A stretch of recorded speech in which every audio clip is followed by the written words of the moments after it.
Chapter 26, the title is The Great West and the Agricultural Revolution.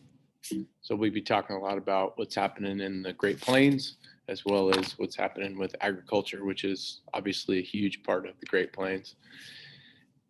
The Great Plains at this point, around the post-Civil War, 1860s, 1870s, was the home of the Native Americans. No doubt about it. That's who dominated that area. It was the habitat of the Indian, the buffalo, the wild horse, the prairie dog, and the coyote. And what you're going to have now is you're going to have settlers, white settlers, that are going to begin to populate this area. And they're going to bring with them their diseases that the Native Americans can have no resistance to. Americans are going to move into Indian territory. They're going to fight Native Americans. They're going to push them out. And then the Native Americans that lived in that area will then retreat into other Native American habitats, areas that they're going to fight for. So not only is this causing Native Americans to fight against the settlers, but it's also causing Native Americans to fight against Native Americans for precious resources in the Great Plains area. So it's just a snowball effect. When you think Great Plains, you might think of something that looks like this. If you've ever driven through the Great Plains, and here's a picture of a cornfield or wheat field in Nebraska. The area that we're talking about now is west to the Rocky Mountains, east to the Appalachians, south to the border at Mexico, right down here near Texas, and then north to Canada. So all this area in here. And the map here shows you the various Indian tribes, obviously not all of them, but the major ones: the Shoshone, the Crow, the Blackfoot, the Sioux, the Pawnee, the Navajo, the Apache. All those Native American tribes are known as tribes that populated the Great Plains area. Pawnee here to the left, Sioux to the right. Pawnee, more savage looking, I guess you could say. They fought each other often. If you've ever seen the movie Dances with Wolves, it depicts life as a Sioux warrior again, and they fought against the Pawnee. Fantastic movie. I highly recommend it. A little bit more about the Sioux.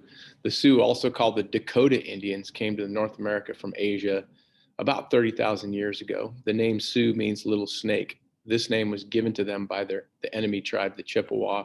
Their straight black hair and other features seem to relate them to the Chinese and Japanese. The Sioux first lived west of the Great Lakes in Minnesota. Most were pushed west and into South Dakota by other tribes. One of the reservations of the Sioux Indians was called the Black Hills Reservation, which is located in the hills of the Dakotas. In 1874, George Custer led an expedition to the Black Hills. He reported that he discovered gold in that area. And after that, just as what happened in 1849 in California, everybody rushed into that area to try to strike it rich. And the Sioux were pushed off of their reservation. Originally, the Sioux were resistant to go to the Black Hills Reservation, but they grew to love the area because it's wide open and there's abundance of wildlife. And then after being there for a number of years, they were forced off because gold was found there. So pushed further west again. When you see pictures of the Black Hills, you could see that they're distinct and different. The rocks are jagged like that. They do mine the gold there. It's called Black Hills Gold. I don't know if you've ever heard of Black Hills Gold, but that comes from this area right here. Now, obviously, in the Dakotas, it gets super, super cold in the wintertime, well below zero, and then warm and hot and humid in the summertime. So the elements take a beating on the rocks, and that's why they have that jagged appearance. I told you Dances with the Wolves. Kevin Costner is in that movie. He is all the way to the left here. He befriends a Sioux Indian tribe, and at first they're enemies, and then they learn about each other's culture, and he becomes a friend to the Sioux. And you can see all the buffalo located there. In the Black Hills area that we're talking about, you'll find Mount Rushmore. that is in those areas. So yeah, a little bit more about Mount Rushmore. There's a picture of when they're carving Mount Rushmore, mostly done with dynamite. The carving of Mount Rushmore actually began on August 10th, 1927, and spanned a length of 14 years. Gutzon Borglum chose the mountain due to its height, the soft, grainy consistency of the granite, and the fact that it catches the sun for the greatest part of the day. Work continued on the project until the death of Borglum in 1941. No carving has been done on the mountain since that time, and none is planned in the future. The presidents were selected on the basis of what each symbolized. George Washington represented the struggle for independence, Thomas Jefferson, the idea of government by the people, Abraham Lincoln for his ideas on equality and the permanent union of the states, and Theodore Roosevelt for the 20th century role of the United States in world affairs. So Mount Rushmore. There's kind of a cool picture of Air Force One flying over Mount Rushmore. Don't know if it's photoshopped or not, but it's a pretty cool picture I found on the internet. Here's art of someone by the name of Howard Turpning. But what I like about it is it really shows the Black Hills, the rock formations, the Native Americans, the Sioux there, and then you see the gold prospectors coming in to their territory. Obviously, that's going to mean that they're going to have to move out of there.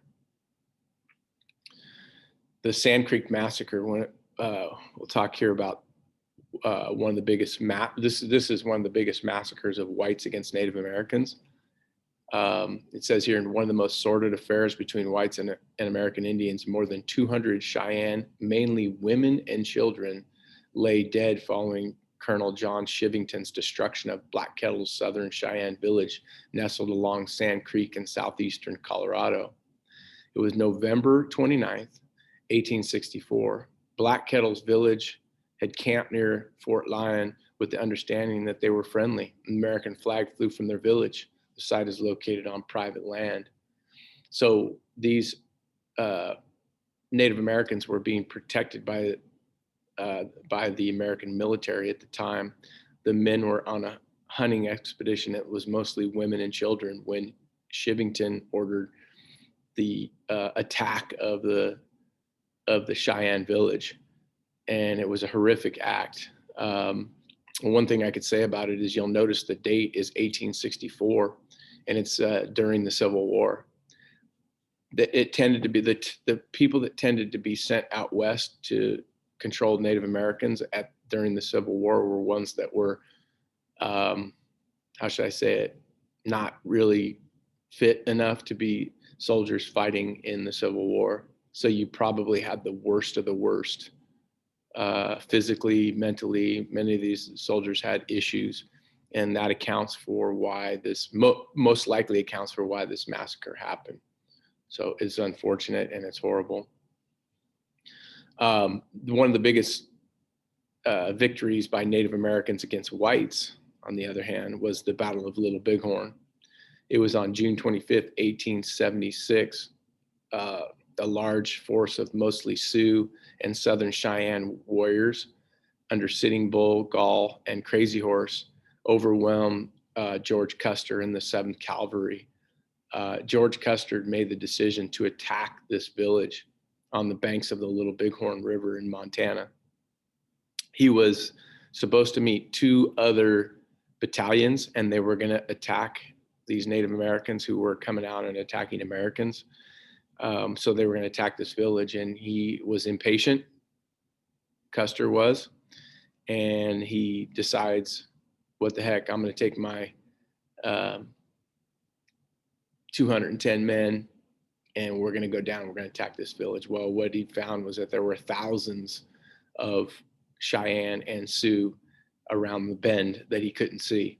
And once he came down out of the hills with his 210, I can only imagine what Custer might have thought. Maybe, I probably shouldn't have done that.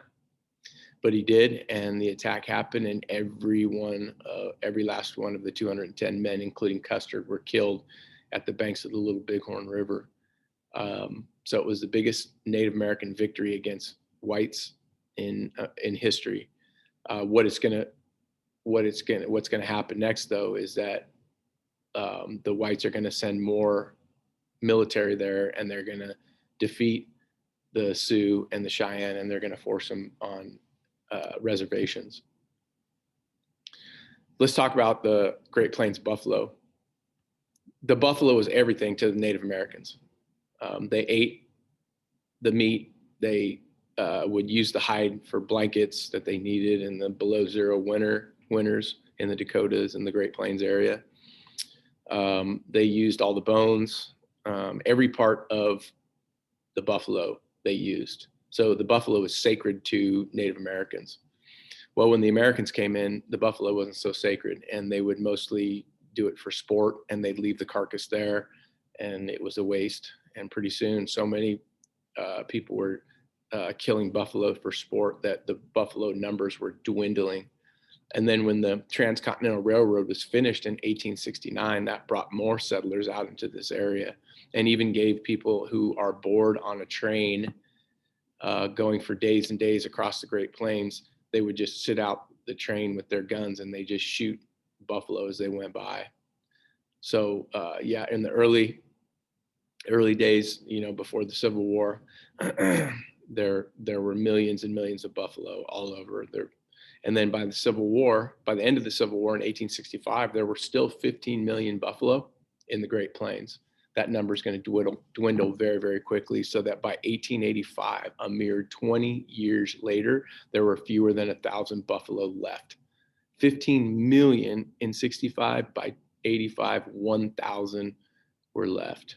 And they were endangered species and were threatened to be extinct. And you could see here this picture, you have the train and you have the men that are out, leaning out of the train with their guns and shooting buffalo as they went by. So obviously there's a lot of atrocities against Native Americans in American history. We've always known that. There were some improvements in Indian affairs, whites versus Indian affairs. And I'm going to put air quotes on improvements because they were thought to be improvements at the time. We don't look at them as improvements today.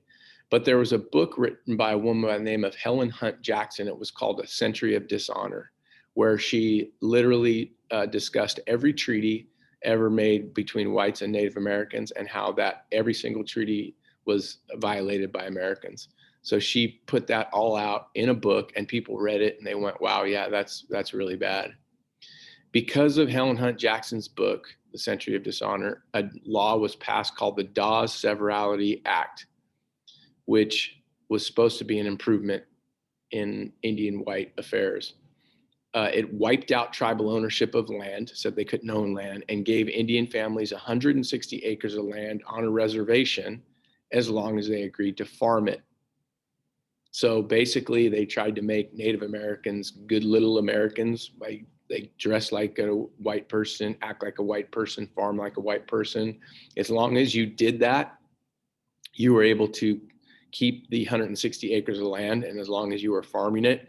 However, if something would happen to the family, then the land would go back to the government. So basically, they were leasing the land. They were put on reservations. Today, we would call it forced assimilation. To assimilate is to bring together. When you talk about assimilation with Native Americans, it's trying to make them into white Americans, act like a white American, dress like a white American, farm like a white American. That's forced assimilation that was created by the Dawes Act. But in in the 1880s, when this was passed, it was seen as progress. When they would take in Native American lands, they would then turn around and sell it. And you could see here all the in Colorado and Idaho and Kansas and Montana, and these are the amount of acres, and this is the price they got per acre for former Indian lands. So Indians that were in an area, they'd be forced out of an area, they'd put it in reservations, and then where the Indians were, they would turn around and sell that land. You could see that Washington, the state of Washington, there was highest priced land, $41.37 an acre, long growing seasons, water's not an issue, versus some of the like Colorado, and places like Montana, where it's cheaper to buy land because it's so cold in the wintertime, and the winters last a long time. So you have less growing season. So yeah, they would put Native American lands up for sale. There even was a school that was built in Pennsylvania to teach Native Americans how to be Americans. It says here, the Carlisle School for Indian was founded to teach Native American children how to behave like the white man, completely erasing their culture. So here's some example: before and after, before here, then after, before and after. So they would dress them like whites. Here's a eerie photo, I think. You have thousands of kids from probably kindergarten, 5 or 6 years old, to the back you have college age men and women. And what the thing is, how can you get this many people together, kids, and not have them smile? They don't seem like they're very happy at all to me. Carlisle School for Indians was also, we consider it to be forced assimilation. Interestingly enough, Carlisle School had a really, really good football team. And you might know the name Jim Thorpe, who was a Native American who played one of the greatest football players ever to play the sport was Jim Thorpe. He went to Carlisle. Carlisle School for Indians was the number one team in the nation in the mid 1930s, 1 year in the 30s. It was there. They played number one versus number two. Army was number one at the time. Carlisle School was number two, and Carlisle School, behind Jim Thorpe beat Army, and their inside linebacker was Dwight D. Eisenhower. Interestingly enough, future Supreme Commander of the Allied Forces in World War II and future President of the United States, Dwight D. Eisenhower. Pop Warner was also the quarterback of Army. So Carlisle School, pretty good. All right, let's talk about other people that moved out west. So, we talked about Native Americans that lived out there. Why are whites going out west? Well, as we said, mining for gold. That gold was discovered in California in the 1840s, at Pikes Peak in Colorado in 1858. You had 1870s was in the Black Hills. Nevada, the Comstock Lode, they were mining for silver there. We're going to be talking, we've talked about the Bland-Allison Act. They were in desperate need of silver. So a lot of people were moving into these areas to strike it rich. There's where the Comstock Lode is there, Virginia City, Nevada. Other groups that were moving out west, cattle herders. Cattle herding was a way that Eastern rich people could make money pretty easily. You buy heads of cattle. You then have you bring those cattle out to places like Texas and, Oklahoma and Iowa and Nebraska. And mostly that was in Texas though, because the weather was right.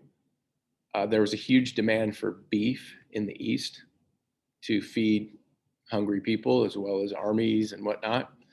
So cattle herding became a very, very lucrative occupation.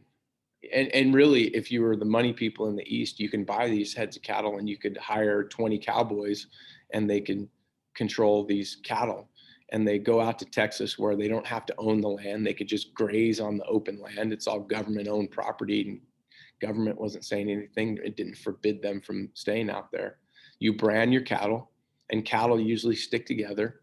You have cowboys that have built sod, dwellings that they could live in, or use tents or slept outside, and they would be in charge of these cattle. And then twice a year, they'd take them on a long drive up to the Transcontinental Railroad, up to places that were along that railroad, and then they'd sell the cattle, and the cattle would be put on railroads, and they'd be sent east to be slaughtered, and obviously the meat would be sold. So places like Dodge City, Abilene, Kansas, Ogallala, Nebraska, Cheyenne, Wyoming became favorite cow towns. So you could see here the routes that were taken up to the Transcontinental Railroad. So you could see here is a railroad here. This is this was the main first railroad that went across the first Transcontinental Railroad. Now later there was another railroad that was built here, but the first one was here. So the Goodnight Loving Trail was taken. I'll go all the way from Texas all the way up to Cheyenne. This one, the Western Trail, would go all the way up here near Ogallala. And yeah, and then a couple more later on when this railroad was built, you only had to take them to Kansas. But before that, you had to go all the way up here. And that was pretty strategic of how you would get your cattle to the cow towns here. You drive your cattle there, and you couldn't go too fast because you didn't want to have skinny cattle when you get there. You didn't want to go too slow because there's a window for you to sell your cattle up here at Cheyenne and Ogallala and Abilene, Sedalia. You also would, make sure that they were drinking enough fluid, eating enough. So you had to stop in areas that had a lot of grass that they could graze on, and some kind of water source, a river or a lake. There's an art to it, and you had these men that here you could see these cowboys and you could see all the cattle that they're driving. It's huge. They'd use cattle dogs to help round up the cattle and keep them going in the right direction. And then at night, they have to keep constant noise so there wouldn't be disruption or there wouldn't be like a stampede and the cattle would go all over the place. So pretty interesting. There's a picture of some cow towns, Dodge City and Ogallala. Something you'd see straight out of a Western. Eventually, these long drives came to an end. As land was sold through the Homestead Act that was passed in 1860, it was tougher and tougher to go from point A to point B. The fastest way to get there is to go straight line, but because you had to go around all these different farms now that were surrounded with barbed wire, they had to go around, and it would put more miles on the cattle, and then when the cattle got to market, they'd be skinnier and they wouldn't make as much profit. So they eventually had to stop. And then they started raising cattle when the railroad started coming down into Texas. So cattle raising replaced cattle herding. But, those kind of things. Sheep herders also came out there, and their sheep had sharp hooves that would cut the grass and kill it. So there's a lot less grass out there for cattle. And many people changed to sheep herding because it was cheaper. You get the wool, but the sheep survives, and you didn't have to constantly buy new cattle. All right, this Homestead Act, we know that it passed. Lincoln signed this bill into law in 1862. It was passed by Republican-controlled Congress because really that's all that was controlling government at the time. But the Homestead Act allowed settlers to get as much as 160 acres of land for about $30. It was really, really difficult because when you got out there, you're like, okay, what do I do now? How do I build a dwelling? Well, you had to build it whatever you had, mud, grass. You built a sod house. You didn't have wood for a fence. You had to use barbed wire. I mean, it was really, really difficult. You had to dig a well, and that was really expensive because you had to dig far down to get to water. So it wasn't as easy as they thought it was going to be. They were enticed by the $30, about $30 for 160 acres. I mean, that was very, very cheap. But when they got out there, they were like shocked at how difficult it was. 90% of the people that originally took advantage of the Homestead Act failed and went back east and didn't survive out there. Just said, we're going, they just cashed it in. There's so many difficulties of farming the Great Plains too. There's no trees out there for fences. The lack of rainfall makes the dirt really, really hard, and you had to dig down deep. And it was just really difficult. And then locust, that, you had these huge grasshopper-like looking things that would just consume an entire field of wheat or corn in a matter of minutes. Yeah, and they had extreme weather. That's what locust looks like. All right, and that's chapter 26, part 1.